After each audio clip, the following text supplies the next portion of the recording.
À Hollywood, les lumières sont vives, mais certaines scènes laissent les acteurs désirant une seconde chance. Des moments gênants au choix qui les marquent, nous explorons 15 scènes de films que les acteurs regrettent plus tard. Préparez-vous à jeter un œil derrière le rideau et à découvrir les moments qu'ils souhaiteraient effacer. Bienvenue dans le voyage à travers 15 scènes de films regrettées par les acteurs. Numéro UB. Jim Carrey dans Kick-Ass 2. Dans la suite pleine d'action Kick-Ass 2, Jim Carrey s'est transformé en le justicier colonel Stars and Stripes, un rôle qui enthousiasmait initialement l'acteur polyvalent. Carrey, connu pour sa comédie faciale et sa puissance dramatique, a embrassé l'éthique âpre du personnage et l'humour sombre du film. Sa représentation était attendue pour ajouter une nouvelle dimension à sa carrière diversifiée, montrant sa capacité à s'adapter à une variété de genres, de la comédie à la fiction de super-héros. La dévotion de Carrey était évidente alors qu'il se plongeait dans le rôle, apportant son énergie et sa profondeur unique au personnage, un ancien mafieux devenu chrétien né de nouveau et combattant du crime. Cependant, l'anticipation entourant sa performance a pris un tournant dramatique. Suite à la tragique tuerie de Sandy Hook en décembre 2012, Carrey a connu un changement profond de perspective. L'impact dévastateur de l'événement l'a amené à réévaluer son rôle dans la contribution à une culture de la violence, une réflexion qui a profondément affecté sa vision du film. Le contraste entre son enthousiasme initial et son conflit moral ultérieur met en lumière la relation complexe que les acteurs ont souvent avec leur rôle, surtout dans des genres glorifiant la violence. Dans un geste inattendu, Carrey a publiquement condamné la violence du film, se distançant de ses activités promotionnelles. Sa déclaration sur les réseaux sociaux a créé des ondes de choc dans l'industrie, car il était rare qu'un acteur de sa stature prenne une telle position contre son propre projet. La position de Carrey a suscité une conversation sur la responsabilité et l'éthique dans le divertissement, mettant en avant l'intégrité de l'acteur et l'effet profond que des événements du monde réel peuvent avoir sur les individus. Cette condamnation publique a eu un impact significatif sur l'image de Carrey, le désignant non seulement comme un acteur, mais comme un individu conscient répondant à un problème sociétal. Cela souligne le fait que derrière les personnages et les costumes, les acteurs sont des individus avec des croyances personnelles et des boussoles morales qui peuvent influencer profondément leurs choix professionnels. L'expérience de Carrey avec Kick-Ass 2 reste un puissant témoignage du poids des considérations éthiques à Hollywood et de l'impact durable que les rôles peuvent avoir sur ceux qui les incarnent. Numéro 2. Sharon Stone dans Basic Instinct. La représentation de Sharon Stone dans Basic Instinct est devenue un moment déterminant de sa carrière, notamment à travers la célèbre scène du croisement des jambes qui s'est depuis inscrite dans l'histoire cinématographique. Ce moment particulier où son personnage, Catherine Tramell, croise négligemment les jambes lors d'un interrogatoire était aussi provocateur que controversé, propulsant Stone au statut de star internationale. Cependant, l'héritage de la scène est un tissu complexe d'éloges et d'inconfort personnel pour Stone. Au cœur de la controverse se trouve l'affirmation de Stone selon laquelle elle a été manipulée pour tourner la scène sans une compréhension claire de sa nature explicite. Elle a raconté comment, pendant le tournage, le réalisateur Paul Verhoeven lui avait assuré que sa vie privée serait protégée et que la scène ne serait pas aussi révélatrice qu'elle s'est finalement avérée. Le moment où elle a vu le montage final a été un choc. Stone décrit avoir ressenti trahison et violation, une réaction qui a conduit à un échange public et houleux avec Verhoeven, qui a constamment nié toute tromperie. Les répercussions de cette scène sur la vie et la carrière de Stone ont été profondes. Bien qu'elle l'ait solidifiée en tant qu'actrice intrépide et captivante, l'objectivation à laquelle elle a été confrontée a été implacable et intrusive, impactant sa vie personnelle et professionnelle. Les fans et les critiques se sont concentrés sur la scène, éclipsant souvent son vaste ensemble d'œuvres et de talents. L'expérience de Stone aborde des problèmes plus larges à Hollywood, en particulier en CE qui concerne le traitement et l'agence des actrices dans le cinéma. Malgré les circonstances troublantes entourant la scène célèbre, la carrière de Stone n'a pas chancelé. Au contraire, elle a continué à assumer des rôles divers et stimulants, prouvant sa résilience et sa polyvalence en tant qu'actrice. Cet incident, bien que profondément troublant, souligne les complexités de la réalisation cinématographique, des limites personnelles et de la poursuite de l'expression artistique. Alors que les spectateurs continuent de discuter et de disséquer Basic Instinct, cela rappelle le dialogue constant sur le consentement, la représentation et l'équilibre délicat entre l'art et l'exploitation dans l'industrie du divertissement. Numéro 3. Kate Winslet dans Titanic. Dans Titanic, la scène du dessin mettant en vedette Kate Winslet dans le rôle de Rose et Leonardo DiCaprio dans celui de Jack est l'un des moments les plus emblématiques du cinéma. Cette représentation intime capture l'essence de la connexion profonde entre leurs personnages, devenant une image déterminante du film. Cependant, les conséquences imprévues de la scène ont eu un impact sur Winslet. Elle s'est retrouvée au centre d'une ferveur inconfortable, les fans demandant de manière obsessionnelle son autographe sur des photos dénudées ressemblant aux croquis à l'écran. Cette intrusion a profondément affecté Winslet, mettant à l'épreuve ses limites personnelles et altérant sa relation avec une scène censée représenter la beauté artistique et la vulnérabilité. L'impact de ce moment s'est étendu au-delà du plateau de tournage, laissant un héritage durable à la fois célébré et scruté. Pour Winslet, le malaise provenait non seulement de l'invasion de sa vie privée, mais aussi de la manière dont cela éclipsait l'intention artistique derrière la scène. Le dessin était censé symboliser la libération et la propriété de soi de Rose, mais la fixation du public sur sa nudité a déplacé le focus, sapant le récit d'émancipation si crucial pour le parcours de son personnage. Malgré les défis, la scène demeure un puissant témoignage de l'engagement de Winslet envers son rôle et de sa capacité à transmettre des émotions complexes à travers sa performance. Elle met en lumière la paradoxalité de la comédie, où le sacrifice personnel accompagne souvent la reconnaissance professionnelle. Alors que le public continue de réfléchir sur ce moment poignant, il est crucial de reconnaître la fine ligne entre l'admiration et l'intrusion, en veillant au respect de l'humain derrière le personnage. L'héritage de cette scène est un rappel de l'impact durable du cinéma, tant sur ses spectateurs que sur ses créateurs. Numéro 4. Sylvester Stallone dans Arrête ou ma mère va tirer. Sylvester Stallone, figure emblématique du cinéma d'action, s'est retrouvé dans une situation déroutante avec le film Arrête ou ma mère va tirer. La décision d'accepter ce rôle n'est pas née uniquement d'un intérêt, mais plutôt d'une ruse astucieuse de son rival de l'époque, Arnold Schwarzenegger. Schwarzenegger a trompé Stallone en lui faisant croire qu'il envisageait le même scénario, incitant Stallone à accepter hâtivement le rôle pour le devancer. Ce choix motivé par la rivalité a conduit Stallone dans un rôle comique radicalement différent de sa persona habituelle de dur à cuire. À sa sortie, le film a été accueilli par des critiques acerbes, tant de la part des critiques que du public. Il a été critiqué pour son intrigue improbable et son humour terne, des éléments loin des séquences d'action palpitantes et des histoires rugueuses auxquelles les fans s'attendaient d'un film de Stallone. L'échec du film n'était pas simplement un revers momentané, c'était un coup que Stallone ressentait profondément. Il a plus tard admis que ce film était un point bas dans sa carrière, un sentiment corroboré par l'honneur douteux de recevoir un Golden Raspberry Award pour sa performance. En réfléchissant sur cet épisode, Stallone l'a reconnu comme une expérience d'apprentissage significative. Il a appris de la manière difficile l'importance de choisir des rôles en accord avec ses forces et qui résonnent avec le public. Cette décision regrettable est devenue un moment pivot, incitant Stallone à aborder les projets futurs avec un regard plus critique et une compréhension plus profonde de sa propre marque et de ses capacités. Arrête, ou ma mère va tirer, demeure un rappel frappant dans l'histoire d'Hollywood de la manière dont même les acteurs les plus célèbres peuvent faillir lorsqu'ils s'éloignent trop de leur créneau.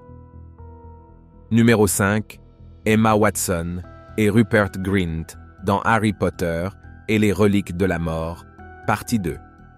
Dans le monde magique de Harry Potter et les reliques de la mort, partie 2, la romance à l'écran entre Ron Weasley et Hermione Granger atteint son apogée avec un baiser tant attendu, marquant un moment déterminant de la série. Cette scène, anticipée par des fans du monde entier, symbolise leur transition d'amis d'enfance à partenaires romantiques, un contraste frappant avec leur relation souvent tumultueuse, mais finalement attachante tout au long de la série. Alors que leurs personnages affrontaient des forces obscures et se rapprochaient, la profondeur émotionnelle du lien entre Ron et Hermione s'intensifiait, faisant de ce moment l'aboutissement pivotant de leur parcours. Hors écran, Emma Watson et Rupert Grint partageaient une dynamique très différente. Ayant grandi ensemble sur le plateau de Harry Potter, ils ont développé une relation fraternelle, rendant la transition vers des amoureux à l'écran particulièrement difficile. Ce rapport frère-sœur ajoutait une couche inattendue de malaise à leur scène romantique.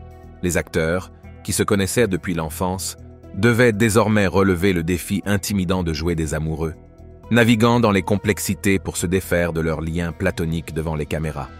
Le tournage de la scène du baiser lui-même a été parsemé de ses propres défis. Watson et Grint ont ressenti une immense pression pour offrir un moment que les fans avaient imaginé pendant des années. Le malaise était palpable. Les deux acteurs ont parlé de l'inconfort et de l'anxiété précédant le tournage. La scène a nécessité plusieurs prises, car ils peinaient à transformer de manière convaincante leur amitié réelle en un sommet romantique crédible pour leurs personnages. Malgré le malaise, leur professionnalisme et leur dévouement aux personnages ont brillé, résultant en une scène mémorable et appréciée que les fans discutent encore aujourd'hui. Cette juxtaposition de leur amitié réelle avec la romance de leurs personnages ajoute une couche fascinante au film, mettant en valeur l'engagement des acteurs envers leur rôle et l'intégrité de l'histoire. Numéro 6. Ryan Reynolds dans Green Lantern. La participation de Ryan Reynolds dans Green Lantern a initialement été accueillie avec enthousiasme, présentant une entrée significative dans le genre émergent des super-héros. Cependant, la sortie du film en 2011 a marqué un tournant avec son exécution décevante et sa réception mitigée, mettant en évidence des problèmes de narration et d'effets visuels. Déçu par l'incapacité du film à répondre aux attentes, Reynolds a ouvertement reconnu ses défauts. Cependant, avec résilience et humour, il a plus tard transformé ce regret en matériel comique dans sa série Deadpool, faisant des références humoristiques à son rôle passé. Cet humour autodépréciatif a non seulement montré sa capacité à rire de lui-même, mais l'a également rendu encore plus cher à son public. Le parcours de Reynolds avec Green Lantern illustre la capacité d'un acteur à naviguer dans l'imprévisibilité d'Hollywood, apprenant et évoluant à partir d'expériences avec une combinaison de franchise et d'humour. Numéro 7. Natalie Portman dans Black Swan. La transformation de Natalie Portman en danseuse de ballet pour Black Swan a été un voyage éprouvant, à la fois physique et émotionnel. S'entraînant jusqu'à 16 heures par jour, elle incarnait la fragilité d'une ballerine professionnelle, perdant du poids et se plongeant dans un état psychologique intense. Cette méthode d'acting l'a poussée aux extrêmes, reflétant la descente aux enfers du personnage avec un réalisme troublant. Malgré le coût physique et émotionnel immense, l'engagement de Portman lui a valu un Academy Award. En réfléchissant sur le rôle, elle reconnaît l'accomplissement artistique profond aux côtés des sacrifices faits. Black Swan n'était pas simplement un film pour Portman. C'était une odyssée personnelle qui a testé et révélé la profondeur de son dévouement et les sacrifices souvent méconnus que les artistes font dans la poursuite implacable de la perfection. Numéro 8. Margot Robbie dans Le Loup de Wall Street. Le rôle de Margot Robbie dans Le Loup de Wall Street, en tant que Naomi LaPaglia, lui a offert une scène déterminante mais intimidante qui a repoussé les limites de son confort. Alors que le film mettait en valeur son talent, il mettait également en lumière son appréhension personnelle, en particulier en CE qui concerne la réaction de sa famille au contenu explicite. Ce conflit interne entre l'engagement professionnel et le confort personnel est un territoire familier pour de nombreux acteurs, mais il était particulièrement poignant pour Robbie. Sa performance a non seulement souligné son dévouement et son courage en tant qu'artiste, mais a également suscité des conversations sur le tribut émotionnel et les dilemmes éthiques auxquels les acteurs font face. La navigation de Robbie à travers ce rôle difficile souligne la complexité de l'équilibre entre l'expression artistique et les valeurs personnelles, offrant un aperçu des sacrifices souvent invisibles derrière l'art du cinéma. Son expérience est un témoignage du voyage complexe et parfois contradictoire que les acteurs entreprennent pour porter à l'écran des histoires authentiques et captivantes. Numéro 9. George Clooney dans Batman et Robin. George Clooney, autrefois arborant avec enthousiasme la cape et le masque emblématique dans Batman et Robin, anticipait d'apporter un charme nouveau au personnage bien-aimé. Cependant, le film, embourbé dans son ton kitsch et sa production excessivement extravagante, a rapidement refroidi les attentes tant des critiques que des fans, recevant une réception notoirement négative. La représentation de Clooney, censée être charismatique et séduisante, est tombée à plat parmi le panthéon d'acteurs estimés qui ont incarné le Chevalier Noir de Gotham. En réfléchissant sur ce rôle, Clooney reconnaît souvent avec humour l'impact du film sur sa carrière, remarquant que c'était un point de pivot qui lui a appris à scruter plus attentivement les scénarios. Malgré ce revers, ce moment n'a pas défini la trajectoire de Clooney, mais a plutôt servi de leçon sur la nature imprévisible d'Hollywood et l'importance de s'aligner avec des projets qui résonnent vraiment. Cette expérience humble met en lumière la réalité selon laquelle même les talents les plus prometteurs peuvent faire face à des défis imprévus dans le paysage complexe du cinéma. Numéro 10, Halle Berry dans Catwoman. L'incursion d'Halle Berry dans le genre des super-héros avec Catwoman a été accueillie avec une grande anticipation. Cependant, le film n'a pas été à la hauteur des attentes. Il a été ambitieusement conçu pour présenter Berry dans une persona féline et puissante, s'éloignant des stéréotypes traditionnels des super-héros. Malgré cette vision créative, Catwoman a été vivement critiquée pour son intrigue peu convaincante, ses effets spéciaux exagérés et le développement incohérent du personnage. L'échec du film n'était pas seulement critique, mais aussi financier, ayant du mal à avoir un impact significatif au box-office. Ce résultat décevant contrastait fortement avec les grandes espérances placées dans le film. Remarquablement, Berry a confronté ce revers avec une grâce et un humour notables. Dans une démarche qui défiait les normes d'Hollywood, elle a personnellement accepté le Razzie Award de la pire actrice, une reconnaissance ludique des lacunes du film. La réponse enjouée de Berry et sa capacité à rire de la situation ont démontré sa résilience et son professionnalisme. Cet incident est depuis devenu une partie mémorable de sa carrière, illustrant sa capacité à embrasser à la fois les succès et les échecs avec une égale élégance. Numéro 11. Shia LaBeouf dans Indiana Jones et le royaume du crâne de cristal. L'entrée de Shia LaBeouf dans la légendaire saga d'Indiana Jones dans Le royaume du crâne de cristal a été initialement accueillie avec son propre enthousiasme et l'anticipation des fans. En tant que jeune acteur s'intégrant dans une franchise mondialement reconnue, l'opportunité semblait être un incroyable pas en avant. Cependant, la sortie du film a peint un tableau différent. LaBeouf a ouvertement exprimé sa déception quant à la direction du film, estimant qu'il s'était trop éloigné de l'esprit et de l'aventure des films originaux. Ce départ a non seulement désillusionné les fans, mais a également poussé LaBeouf à remettre en question les choix artistiques faits, créant un écart entre son enthousiasme initial et le produit final. Sa franchise à propos de CS Sentiments était rare à Hollywood, où les acteurs louent souvent diplomatiquement leurs projets. La reconnaissance publique de LaBeouf, quant à ses regrets, a mis en lumière les pressions et les réalités auxquelles les acteurs font face lorsqu'ils équilibrent leur intégrité artistique personnelle avec d'importantes franchises cinématographiques. Cette honnêteté a touché les fans et les acteurs collègues, suscitant des conversations sur l'authenticité et la direction du cinéma moderne. Numéro 12. Chris Hemsworth dans la série Thor. Le rôle de Chris Hemsworth en tant que Thor impliquait initialement de nombreuses scènes torse nu, correspondant à la persona divine. Initialement, Hemsworth a embrassé cela, comprenant son attrait et sa pertinence pour l'image puissante de Thor. Cependant, à mesure que la série évoluait, sa perspective évoluait également.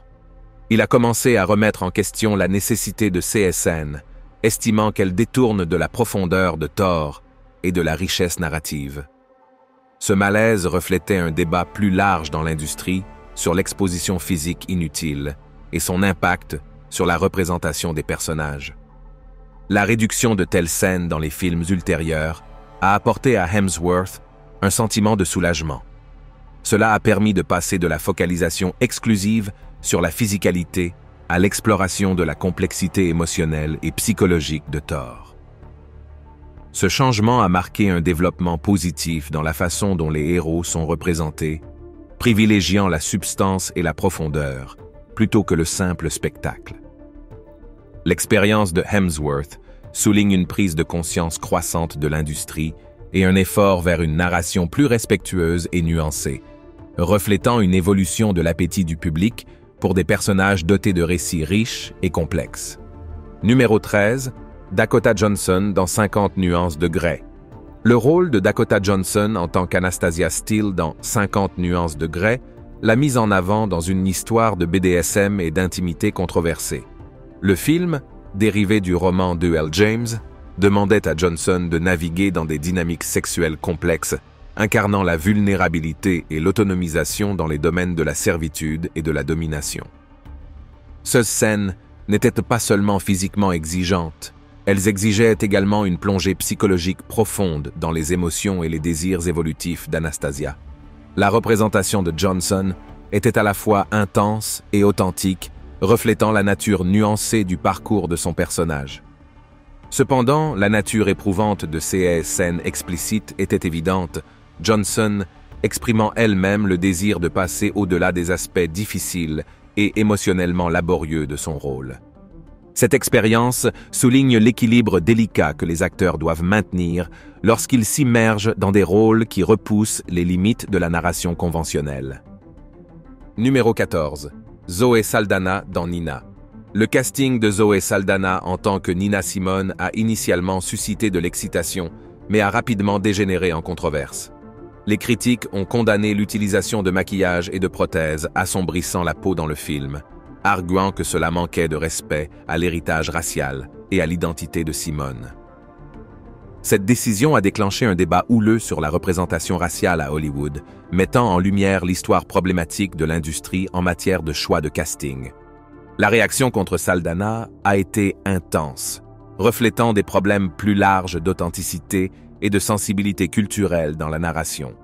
Bien qu'elle ait défendu son rôle, la controverse a laissé une marque indélébile sur sa carrière, l'obligeant à une profonde réflexion sur les responsabilités de la représentation. Le tumulte ne concernait pas seulement Saldana ou Simone.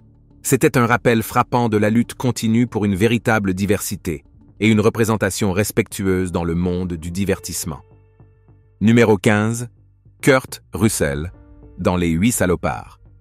Dans Les 8 salopards, le personnage de Kurt Russell, John Root, détruit ceux qu'il pense être une guitare factice, mais dans un oubli stupéfiant, c'était en réalité une guitare Martin des années 1870 irremplaçable, prêtée par le Martin Guitar Museum. La scène nécessitait que Ruth saisisse la guitare du personnage de Jennifer Jason Leigh et la détruise. Cependant, le passage à une réplique n'a jamais été fait, conduisant Russell à détruire involontairement un morceau d'histoire. Le moment où la guitare se casse, le choc de Leigh est authentique. Elle était consciente de la valeur de l'instrument. Le musée, dévasté par la perte, a décidé de ne plus jamais prêter d'instruments pour des films. Russell, horrifié en réalisant la bévue, a fait face non seulement aux répercussions immédiates, mais aussi à un profond sentiment de remords d'avoir détruit un artefact destiné à être chéri pendant des générations. Merci d'avoir regardé un autre épisode. Pendant que vous êtes toujours ici, assurez-vous de cliquer sur la vidéo à l'écran pour plus de contenu de qualité.